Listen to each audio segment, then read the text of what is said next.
הגיע הזמן להעביר את השרביט לדור יותר צעיר, צעיר אך מאוד מנוסה.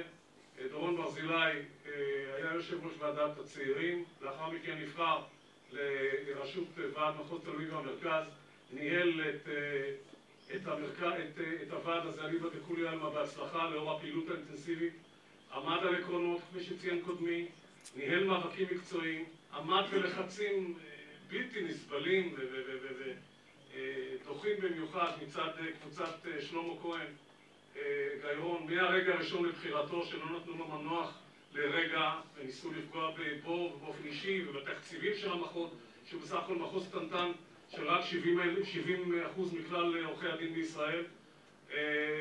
הכל ללא מעצורים, עד כדי צורך לנהל הליכים משפטיים שבהם המחוז זכה. אני חושב שדורון כשיר להיות ראש לשכה, ומהנקודה הזאת שבה אנחנו נמצאים אנחנו לא יכולים רק לטפס, ואני בטוח שמלא את תפקידו בצורה מוצלחת. אפי נווה היה פעיל מרכזי בפורום הנזיקין במשך שנים, היה חבר ועד מחוז תל אביב, היה בקדנציה האחרונה חבר ועד מחוז תל אביב ויושב ראש ועדת האתיקה.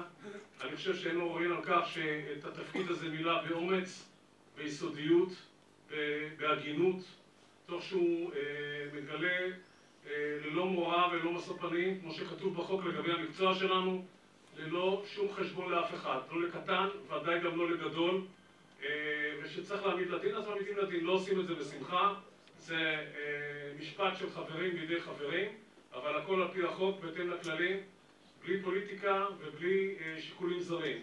כשצריכים להעמיד לדין, אז כשיש עבירה על חוק לשכת עורכי הדין או על הכללים, אז מעמידים לדין גם גדולים וגם חזקים. ואני חושב שהוא מילא את תפקידו באופן מוצלח, היה גם חבר ועד מרכזי, ויש לו את כל הניסיון ואת כל הכישורים להצליח בתפקידו בתור יושב ראש ועד מחוז תל אביב.